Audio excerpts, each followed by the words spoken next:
The first thing you need to know is that I never believed in warnings. Not the kind scrawled in red marker, not the ones whispered in the back aisles of thrift stores, and definitely not the kind that come with a sense of theater. I've spent most of my life chasing the things other people turn away from: old technology, forgotten media, the detritus of a world that's moved on. I'm not a collector in the traditional sense. I don't care about value or rarity. I care about stories, about the things that slip through the cracks and end up in cardboard boxes at estate sales, or stacked in the back of pawn shops, gathering dust and secrets. That's how I found the tape. It was a Saturday, late afternoon, the kind of day where the sun hangs low and the air feels heavy with the promise of rain.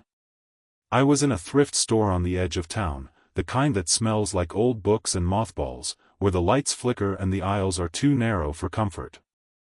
I'd been there a dozen times before, but that day, something felt different. The place was emptier than usual, the only sound the hum of a broken refrigerator in the back and the soft shuffle of the owner, a man named Carl who never seemed to age. I was digging through a bin of VHS tapes, most of them unlabeled or marked with faded stickers, old sitcoms, home movies, the occasional bootleg horror film. I wasn't expecting to find anything interesting. But then my hand closed around something colder than the rest, a tape with no case, just a strip of masking tape across the front. The words were written in thick, uneven letters: "Do not watch." I turned it over in my hands, half expecting to find a joke, a smiley face, something to break the tension. But there was nothing.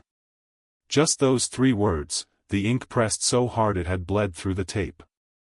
I glanced over at Carl, but he was busy rearranging a shelf of porcelain cats, his back to me. I thought about asking him where the tape had come from, but something stopped me. Maybe it was the way the air felt colder around the tape, or maybe it was just the thrill of finding something forbidden. I bought it for $1. The drive home was uneventful, the tape sitting on the passenger seat like a silent passenger. I kept glancing at it, half expecting it to move, to do something. But it just sat there, inert and unremarkable. By the time I pulled into my driveway, the sky had darkened, the first drops of rain tapping against the windshield. I carried the tape inside, set it on the kitchen table, and stared at it for a long time. I told myself I wasn't going to watch it. That I'd just add it to the pile of oddities in my office, another curiosity to be catalogued and forgotten. But the longer I looked at it, the more it felt like it was waiting for me. Like it had been left there for a reason. I set up my old VCR, the one I keep for moments like this, and slid the tape in. The machine whirred to life, the familiar static filling the screen. For a moment, nothing happened. Just the hiss of white noise, the faint flicker of tracking lines. I almost laughed, thinking it was just a blank tape, a prank left behind by someone with a sense of humor as warped as mine. Then the screen went black. A moment later, an image appeared. Grainy, washed out, the colors bleeding at the edges. It was a room, empty except for a single chair in the center. The camera was fixed, unmoving, the angle slightly off-kilter. The walls were bare, the floor concrete, the only light coming from a single bulb hanging from the ceiling. There was no sound, just the low hum of the tape itself, the mechanical whir of the VCR. I leaned forward, squinting at the screen. The room felt familiar, though I couldn't place it. It was the kind of space you see in dreams, or in the background of old photographs, liminal, in between, waiting for something to happen. For a long time, nothing did. I checked the counter on the VCR. 5 minutes had passed. Then 10. The camera never moved, the chair never shifted. I started to feel foolish, like I'd fallen for a trick. I reached for the remote, ready to fast forward, when something changed. A figure entered the frame. It moved slowly, almost reluctantly, as if it was being pushed by an invisible force. It was a man, or at least the shape of one, tall, thin, dressed in clothes that looked decades out of date. His face was obscured, blurred by the grain of the tape, but I could see the way he moved, the way his shoulders hunched as he approached the chair. He sat down, his hands folded in his lap, and stared directly at the camera. I felt a chill run down my spine. The man didn't speak. He didn't move. He just sat there, staring, the silence stretching out until it felt unbearable. I found myself holding my breath, waiting for something to break the tension. The screen flickered, the image distorting for a moment, and then the man leaned forward. His mouth moved, but there was no sound. I turned up the volume, but all I heard was static. The man's lips formed words I couldn't understand, his eyes never leaving the camera. He looked desperate, pleading, as if he was trying to warn me of something. The tape crackled, the image warping, and for a split second, I thought I saw something behind him, a shadow, tall and thin, moving along the wall. The man's eyes widened. He tried to stand, but something held him in place. The shadow grew larger, darker, until it filled the screen. The tape screeched, the image tearing, and then blackness. The screen went dark, the only sound the whir of the VCR as the tape reached its end. I sat there, heart pounding, staring at the blank screen. I told myself it was just a trick, a piece of performance art, a relic from someone's failed film project. But the feeling in my chest told me otherwise. I rewound the tape, hands shaking, and pressed play again. The tape began again with the same static, the same flicker of tracking lines, but this time, I noticed something I'd missed before. In the first few seconds, before the image of the room appeared, there was a flash of something else, a frame or two of a different scene, too quick to make out. I paused, rewound, played it back in slow motion. There, a hallway, dimly lit, the walls lined with doors. The camera seemed to be moving, as if someone was walking quickly, the image jerking with each step. Then, just as suddenly, it cut to the empty room and the chair. I felt a prickle of unease. I'd watched hundreds of tapes like this, found in attics and basements, each with their own ghosts and glitches. But this was different. This felt intentional, like a message hidden in the noise. The man entered again, sat in the chair, stared at the camera. I watched his face, trying to read his lips, to catch some clue in the movement of his mouth. The words were the same as before, silent, desperate, pleading. I leaned closer, squinting at the screen, and for a moment, I thought I could make out a single word, leave. The shadow appeared again, growing along the wall, swallowing the man in darkness. The tape screeched, the image tore, and the screen went black. I ejected the tape, my hands trembling. I told myself I was being ridiculous, that it was just a film, a prank, a piece of lost media meant to unsettle. But the feeling in my chest wouldn't go away. It was like a weight pressing down, a sense that I'd seen something I wasn't supposed to. I set the tape aside and tried to distract myself. I made dinner, washed the dishes, scrolled through my phone. But every time I closed my eyes, I saw the man's face, the way his eyes widened as the shadow crept closer. I heard the silent plea in the movement of his lips. By midnight, I couldn't take it anymore. I went back to the living room, slid the tape into the VCR, and pressed play one more time. This time, I watched the edges of the frame, looking for anything out of place. The room was the same, the chair, the man, the shadow. But as the tape played, I noticed something new, a faint reflection in the far corner, like a mirror catching the light. I paused, rewound, played it again. The reflection was there, just for a moment, and in it, I saw something impossible. It was my living room. The same couch, the same lamp, the same stack of books on the table.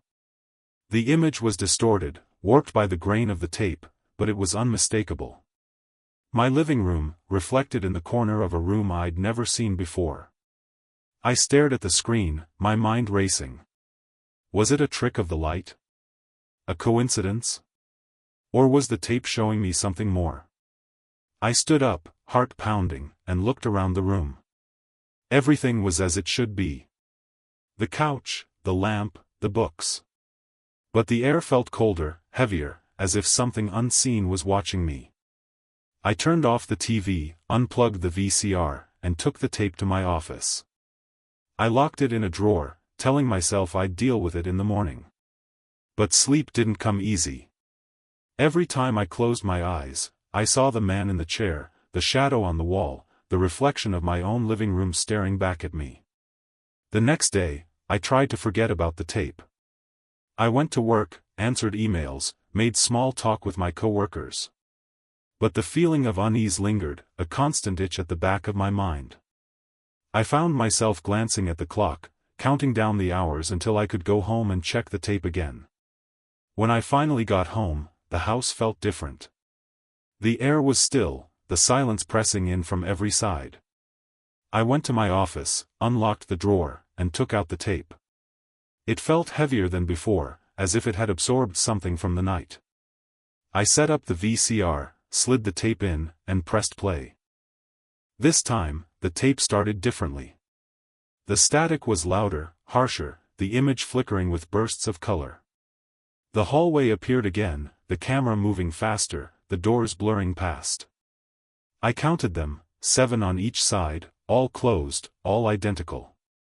At the end of the hallway, a door stood slightly ajar, light spilling out into the darkness. The camera moved toward the door, the image shaking with each step. As it reached the threshold, the screen went black. Then, the room appeared, the chair, the man, the shadow. But this time, the man didn't sit. He stood in the center of the room, staring at the camera, his mouth moving faster, more frantic. The shadow crept along the wall, reaching for him, but he didn't move. He just stared, his eyes wide with terror, his lips forming the same word over and over, leave. Leave. Leave. The shadow swallowed him, the tape screeched, and the screen went black. I sat there, heart racing, trying to make sense of what I'd seen. The hallway, the doors, the man's desperate plea. It felt like a warning, a message meant for me. I rewound the tape, played it again, searching for answers. But the images only grew stranger, the sense of dread heavier. I felt like I was being pulled into the tape, drawn deeper into its mystery. I didn't sleep that night. Every time I closed my eyes, I saw the hallway, the doors, the man's frantic face. I heard the word leave echoing in my mind, over and over, until it became a kind of pulse, a warning I couldn't ignore. I tried to tell myself it was just a tape, just a piece of film left behind by someone with a taste for the uncanny. But the feeling in my chest told me otherwise. It felt like the tape was watching me, waiting for me to make a move. The next morning, I called Carl at the thrift store. I needed to know where the tape had come from, who had dropped it off, anything that might explain what I'd seen. The phone rang 6 times before he answered, his voice groggy and distant.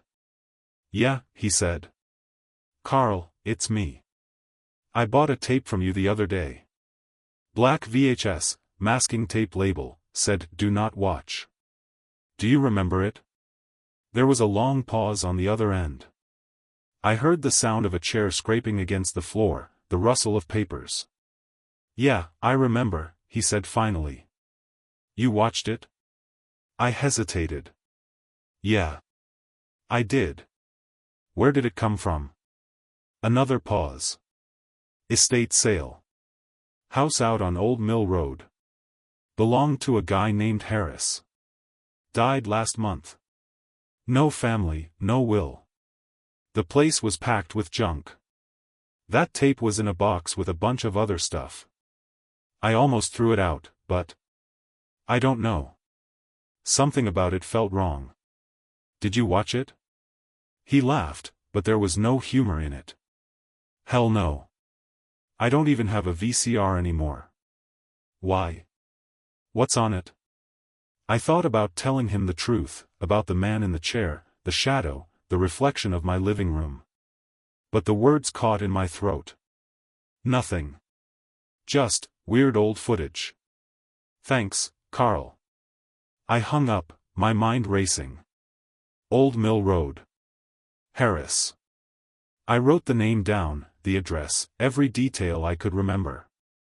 I needed to see the house for myself, to find out what else had been left behind. I spent the rest of the day researching. Harris had been a recluse, a man who rarely left his house, who had groceries delivered and bills paid by mail. There were no photos of him online, no social media, no obituary. It was as if he'd lived his entire life in the shadows, leaving nothing behind but a house full of junk and a tape labeled, "Do Not Watch." By sunset, I was standing outside the house on Old Mill Road. It was a squat, ugly thing, the paint peeling, the windows boarded up. The yard was overgrown, weeds choking the path to the front door. I hesitated, the warning from the tape echoing in my mind. Leave. Leave. Leave. But I couldn't turn back. Not now.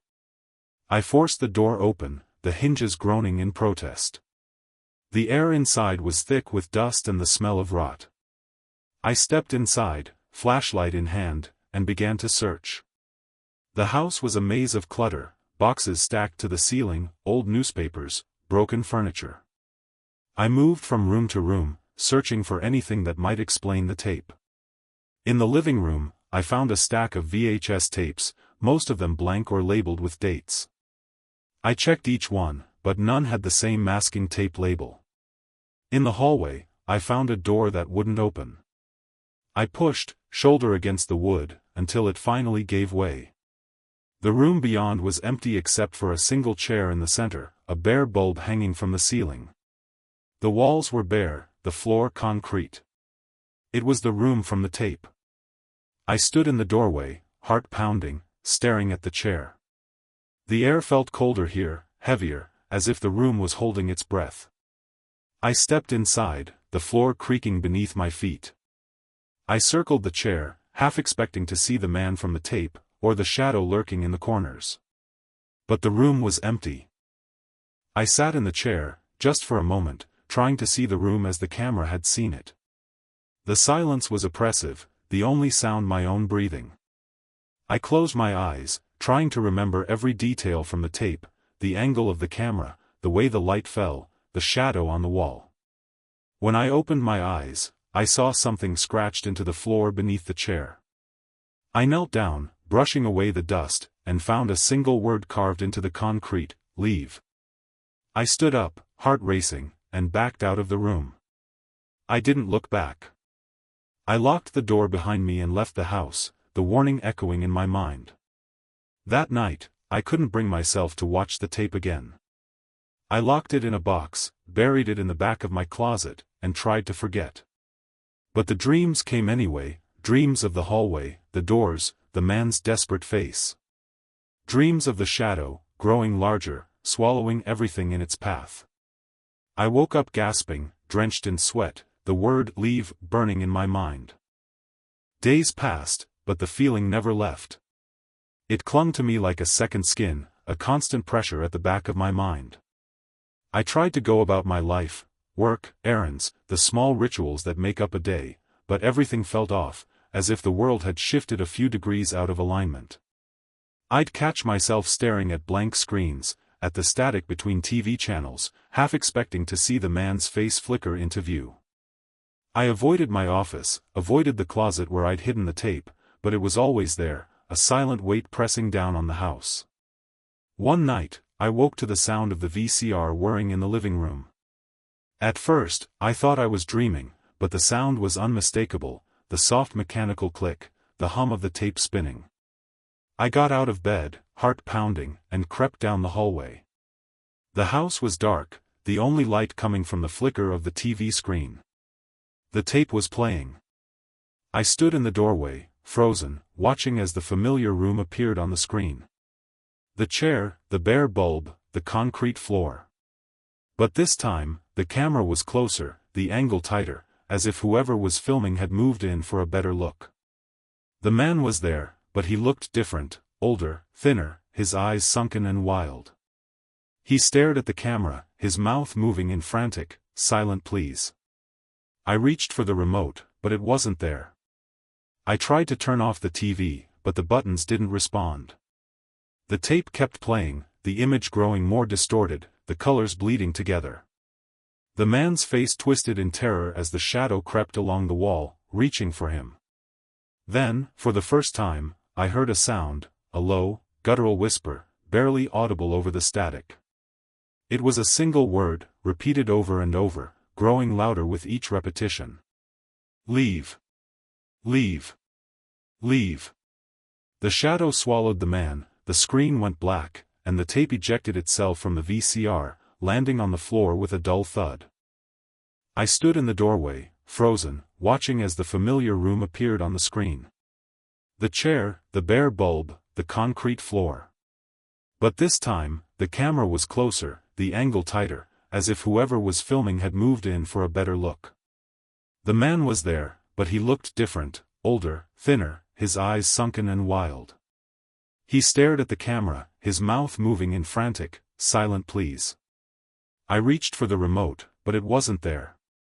I tried to turn off the TV, but the buttons didn't respond. The tape kept playing, the image growing more distorted, the colors bleeding together. The man's face twisted in terror as the shadow crept along the wall, reaching for him. Then, for the first time, I heard a sound, a low, guttural whisper, barely audible over the static. It was a single word, repeated over and over, growing louder with each repetition. Leave. Leave. Leave. The shadow swallowed the man, the screen went black, and the tape ejected itself from the VCR, landing on the floor with a dull thud. I thanked her and hung up, my mind racing. No family, no friends, no one to explain the tape or the warnings. Just a man who had lived and died alone, leaving behind a mystery that seemed to grow deeper the more I tried to unravel it. That night, I dreamed of the hallway again. The doors stretched on forever, each one identical, each one closed. I walked down the hall, my footsteps echoing in the silence. As I reached the end, the last door stood open, light spilling out into the darkness. I stepped inside, and found myself in the room, the chair, the bulb, the concrete floor. The man was there, but this time, he looked up at me, his eyes wide with terror. Leave, he whispered, his voice echoing in the emptiness. Please. Leave.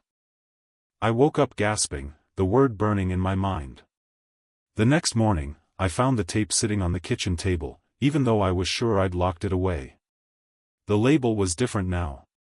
The words, "Do not watch," had been scratched out, replaced with a single word, carved deep into the plastic. Stay.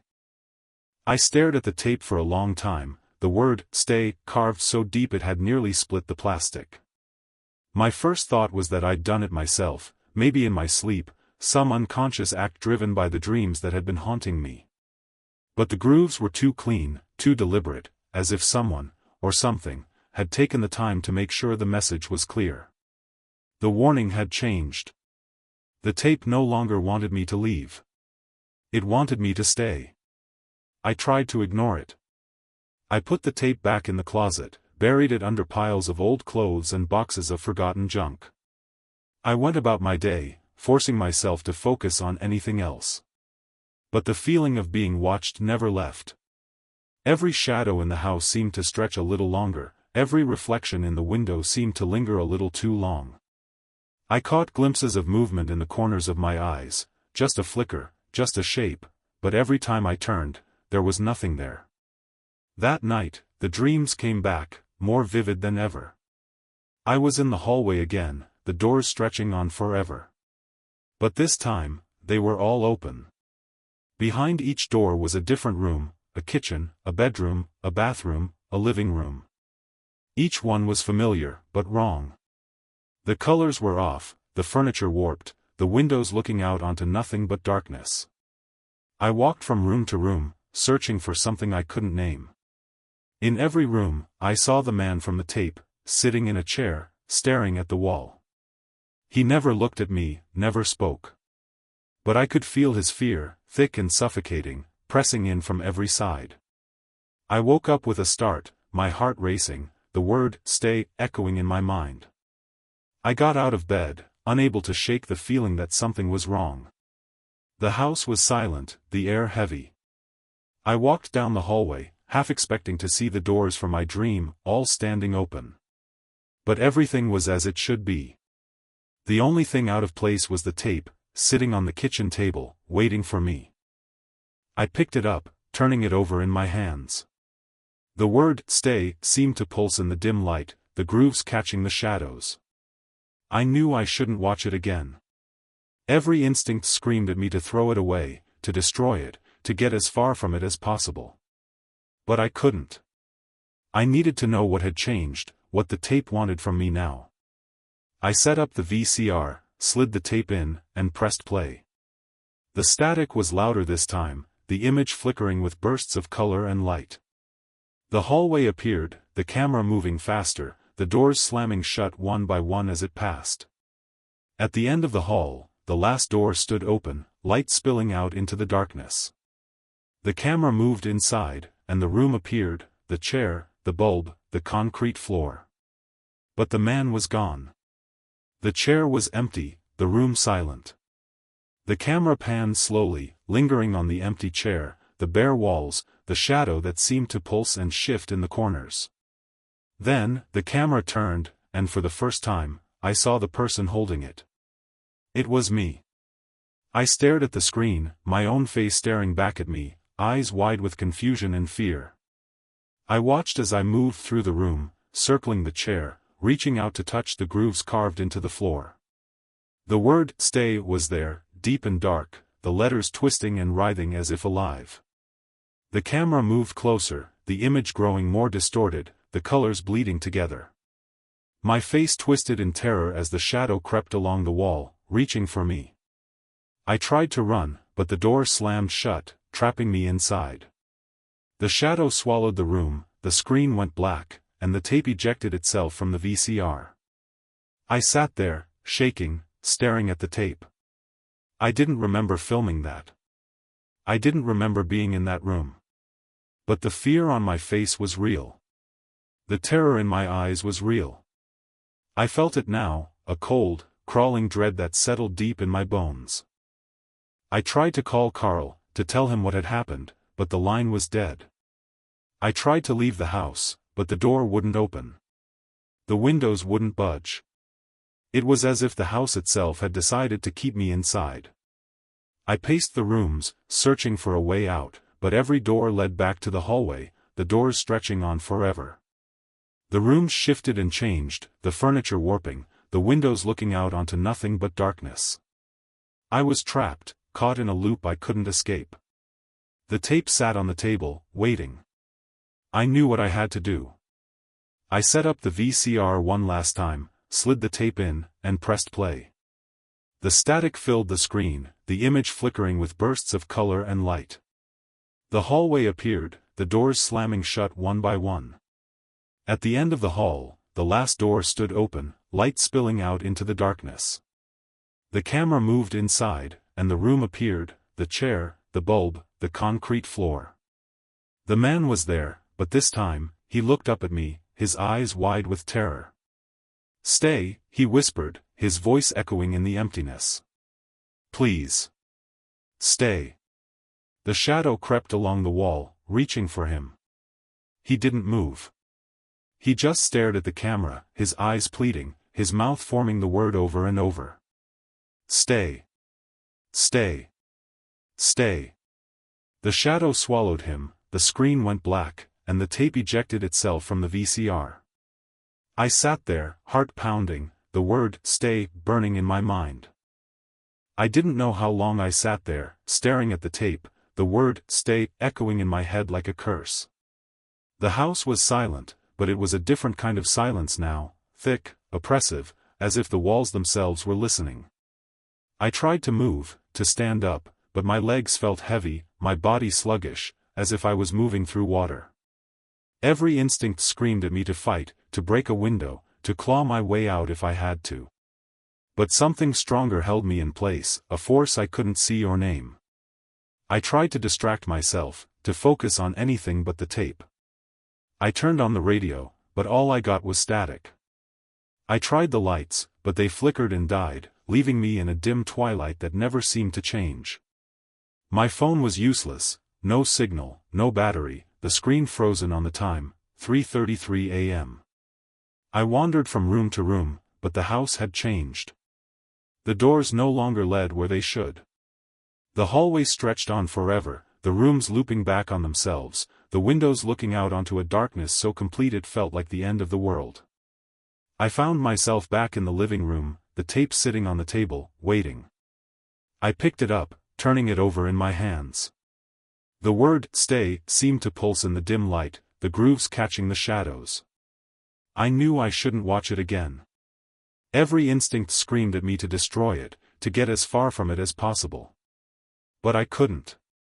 I needed to know what it wanted from me. I set up the VCR, slid the tape in, and pressed play. This time, the tape started differently. The static was louder, harsher, the image flickering with bursts of color. The hallway appeared again, but the camera was moving slower, the doors slamming shut one by one as it passed. At the end of the hall, the last door stood open, light spilling out into the darkness. The camera moved inside, and the room appeared, the chair, the bulb, the concrete floor. But the man was gone. The chair was empty, the room silent. The camera panned slowly, lingering on the empty chair, the bare walls, the shadow that seemed to pulse and shift in the corners. Then, the camera turned, and for the first time, I saw the person holding it. It was me. I stared at the screen, my own face staring back at me, eyes wide with confusion and fear.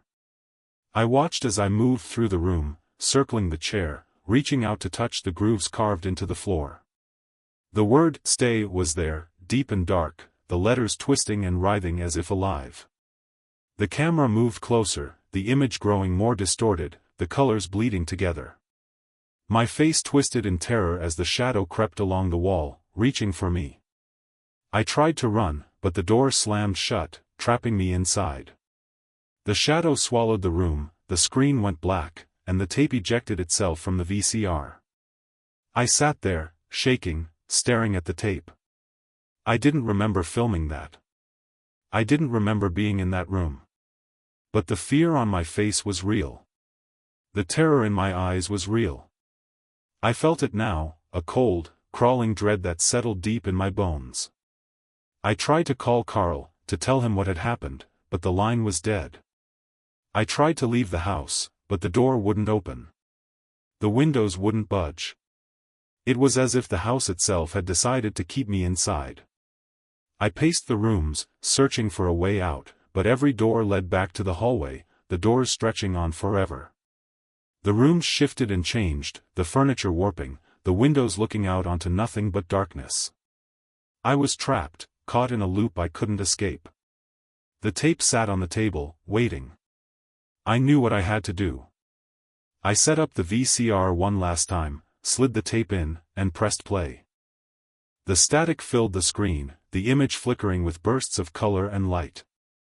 The hallway appeared, the doors slamming shut one by one. At the end of the hall, the last door stood open, light spilling out into the darkness. The camera moved inside, and the room appeared, the chair, the bulb, the concrete floor. The man was there, but this time, he looked up at me, his eyes wide with terror. "Stay," he whispered, his voice echoing in the emptiness. "Please. Stay." The shadow crept along the wall, reaching for him. He didn't move.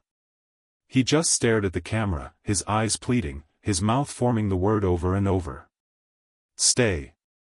Stay. Stay." The shadow swallowed him, the screen went black, and the tape ejected itself from the VCR. I sat there, heart pounding, the word, "stay," burning in my mind. I tried to fight it. I tried to break the cycle.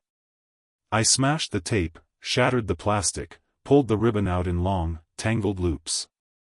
I threw it in the trash, buried it in the yard, burned what was left. But every morning, it was back on the table, whole and untouched, the word, "stay," carved deeper than before. I stopped sleeping.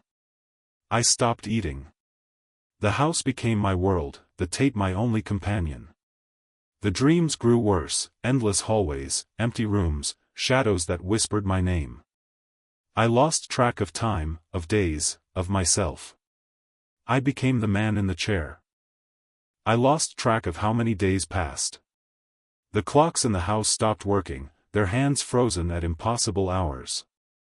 My phone was dead, the screen black and unresponsive no matter how long I held the power button. Outside the windows, the world was a featureless void, no sun, no moon, just a gray haze that pressed against the glass. I tried to keep a routine, to mark the passage of time with meals and showers, but the food in the fridge never spoiled, the water never ran cold. It was as if the house existed outside of time, a pocket of reality cut off from everything else. The tape was always there, waiting for me. Sometimes it would appear on the kitchen table, sometimes on the nightstand beside my bed, sometimes in the chair in the living room. No matter how many times I destroyed it, it always came back, whole and untouched, the word "stay" carved deeper and deeper into the plastic. I stopped trying to fight it. I stopped trying to leave. The house was my world now, and the tape was the only thing that made sense. I started watching it every day, searching for something I'd missed, some clue that would explain what was happening to me. The footage was always the same: the hallway, the doors, the empty room, the chair, the shadow. But sometimes, if I watched closely, I could see small changes. A picture on the wall that hadn't been there before. A crack in the floor that grew a little longer each time. The shadow moving a little faster, a little closer, its edges sharper and more defined. One day, I noticed something new. As the camera moved down the hallway, I saw a door that was slightly ajar, light spilling out into the darkness. I paused the tape, rewound, played it again. The door was there, open just a crack, the light inside flickering like a candle.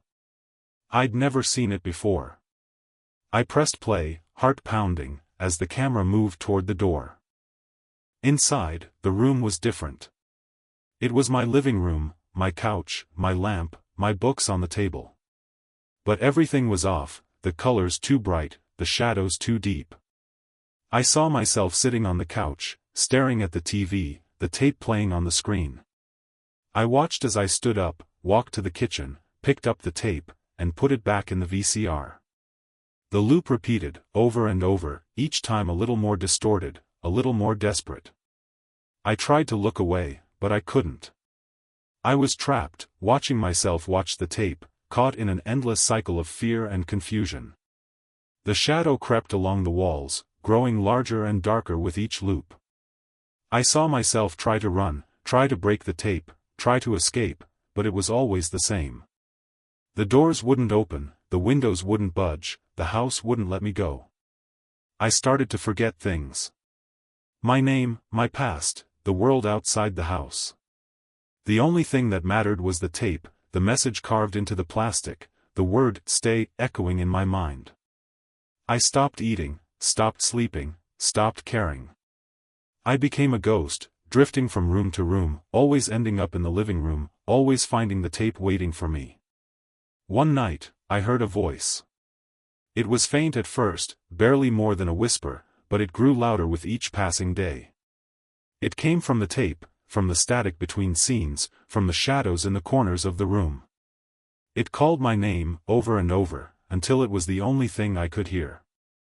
"Stay," it whispered. "Stay with us." I tried to fight it, to hold on to some shred of myself, but the voice was too strong. It filled my head, drowning out everything else. I watched the tape again and again, searching for a way out, but there was nothing. Just the hallway, the doors, the empty room, the chair, the shadow. One day, I saw something new. As the camera moved down the hallway, I saw another figure standing at the end, just beyond the last door. It was a man, tall and thin, his face hidden in shadow. He raised a hand, beckoning me forward. I felt myself drawn to him, unable to resist. The camera moved closer, the image growing more distorted, the colors bleeding together. The man stepped into the light, and I saw his face. It was me. I stared at the screen, my own face staring back at me, eyes wide with terror and resignation. I watched as I reached out, touched the camera, and the screen went black. The tape ejected itself from the VCR, landing on the floor with a dull thud. I sat there, heart pounding, the word "stay" burning in my mind. I understood now. The tape wasn't a warning. It was an invitation. I stopped resisting. There was no point anymore. The house had become a maze, the rooms shifting and folding in on themselves, the hallways stretching into infinity. Sometimes I would open a door and find myself back where I started, the tape waiting for me on the table, the word "stay" carved so deep it looked like a wound. Other times, I'd find new rooms, places I didn't recognize, filled with objects that felt both familiar and alien. A child's drawing taped to the wall, a broken clock stuck at 3:33, a mirror that reflected not my face, but the empty chair from the tape. I began to notice other things, too. Shadows that moved on their own, shapes flickering at the edge of my vision. Whispers in the walls, voices that sounded like my own, repeating the same word over and over. Sometimes, I'd catch a glimpse of the man from the tape, myself, or some version of me, sitting in the chair, staring at the camera, eyes hollow and empty. I wondered how many times I'd watched the tape, how many times I'd tried to escape, how many versions of myself were trapped in this endless loop. The days blurred together. I stopped counting. I stopped caring. The only thing that mattered was the tape, the ritual of watching it, the comfort of its familiar images. The hallway, the doors, the empty room, the chair, the shadow. Each time, the footage changed just enough to keep me searching for meaning, for a way out. But there was never an answer, never a clue, just the same cycle, over and over. One day, I found a notebook on the kitchen table. The cover was blank, the pages yellowed and brittle. Inside, the handwriting was mine, but the words were strange, fragmented, as if written in a fever dream. I am the watcher. I am the watched. The tape is the key. The house is the lock. Stay. Stay. Stay. I flipped through the pages, searching for something that made sense. Most of it was nonsense, drawings of the hallway, the chair, the shadow. Lists of numbers, dates, times that meant nothing to me. But near the end, I found a single sentence, written over and over in shaky, desperate script. If you're reading this, it's already too late. I closed the notebook, my hands shaking. I felt a surge of panic, a desperate need to escape, to break the cycle once and for all. I ran to the front door, pounded on the wood until my hands bled, screamed for help until my voice was raw. But the door wouldn't open. The windows wouldn't budge. The house wouldn't let me go. I collapsed on the floor, sobbing, the word "stay" echoing in my mind. I thought about Harris, the man who had lived and died alone, leaving behind a house full of secrets and a tape that trapped anyone foolish enough to watch it. I wondered how many others had been caught in its web, how many souls were lost in the endless maze of hallways and doors. That night, I dreamed of the tape. I saw myself sitting in the chair, the shadow creeping along the wall, the camera watching from the corner. I felt the weight of 1,000 eyes on me, the pressure of 1,000 voices whispering the same word. Stay. Stay. Stay. When I woke, the tape was waiting for me on the table, the word "stay" carved so deep it had split the plastic in two. I picked it up, feeling the grooves beneath my fingers, the cold weight of it in my hand. I knew what I had to do. I set up the VCR, slid the tape in, and pressed play. This time, the footage was different. The hallway was gone, the doors were gone. The camera was in the living room, pointed at the chair. I was sitting there, staring at the screen, my eyes hollow and empty. The shadow crept along the walls, growing larger and darker with each passing second. I watched as I stood up, walked to the camera, and reached out, my hand filling the frame. The screen went black. The tape ejected itself from the VCR, landing on the floor with a dull thud. I sat there, heart pounding, the word "stay" burning in my mind. I understood now. The tape wasn't just a recording. It was a trap, a prison, a loop that fed on fear and desperation. The only way out was to let go, to accept my place in the cycle, to become part of the story. I picked up the tape, feeling its weight, its coldness. I walked to the chair, sat down, and waited. I sat in the chair for what felt like hours, maybe days. Time had lost all meaning. The house was silent except for the faint hum of the VCR, the static from the TV screen flickering in the corner of my vision. I stared at the tape in my hands, the word, "stay," now so deep it had nearly cut through to the other side. I wondered if this was how Harris had felt, trapped in his own home, haunted by a message he couldn't escape. I wondered if he'd sat in this same chair, holding this same tape, waiting for something to change. The shadows in the room grew longer, stretching across the floor like fingers. I watched them move, slow and deliberate, as if they were alive. Sometimes they would pause, hovering just out of reach, before retreating back into the corners. Other times, they would creep closer, brushing against my skin with a cold, electric tingle. I tried not to flinch, tried not to show fear, but it was impossible. The house was alive, and it knew I was afraid. I thought about the notebook, the frantic handwriting, the warning that it was already too late. I wondered how many others had sat in this chair, watched this tape, become part of its endless loop. I wondered if there was a way out, or if I was doomed to repeat the same cycle forever. The TV flickered, the static growing louder. I looked up and saw my own face staring back at me, eyes wide and hollow, mouth moving in silent terror. The image was distorted, the colors bleeding together, but there was no mistaking it. It was me, trapped on the screen, begging for help that would never come. I tried to stand, to move, to break free from the chair, but my body wouldn't respond. It was as if the house had rooted me in place, holding me captive with invisible chains. The shadows crept closer, swirling around my feet, climbing up my legs, wrapping around my arms. I felt their cold touch, their weight pressing down on me, pulling me deeper into the darkness. The tape was still in my hands, the word, "stay," burning against my skin. I wanted to throw it away, to smash it, to destroy it once and for all. But I couldn't. The tape was part of me now, a piece of my soul trapped in plastic and magnetic ribbon. The TV screen flickered again, and I saw the hallway, the endless stretch of doors, each one leading to another room, another version of myself. I saw the man from the tape, myself, or someone who looked like me, walking down the hall, opening doors, searching for a way out. Each time, he ended up back in the same room, sitting in the same chair, watching the same tape. I realized then that the house wasn't just a prison. It was a mirror, reflecting my own fears and regrets, my own desperate need for meaning. The tape was a story, and I was both the author and the character, trapped in a narrative I couldn't escape. The shadows pressed in, swirling around me, whispering in voices that sounded like my own. "Stay," they said. "Stay with us. Stay forever." I closed my eyes, letting the darkness wash over me. I felt myself slipping away, my thoughts growing fuzzy, my memories fading. I tried to hold on, to remember who I was, but it was no use.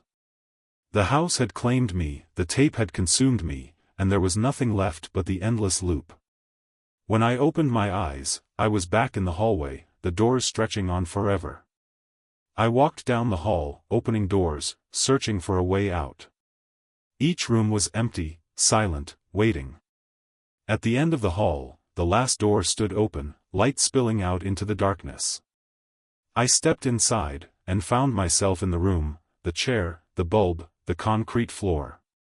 The tape was waiting for me on the table, the word, "stay," carved so deep it looked like a scar. I sat down, picked up the tape, and pressed play. The cycle began again. The cycle began again, but this time, something was different.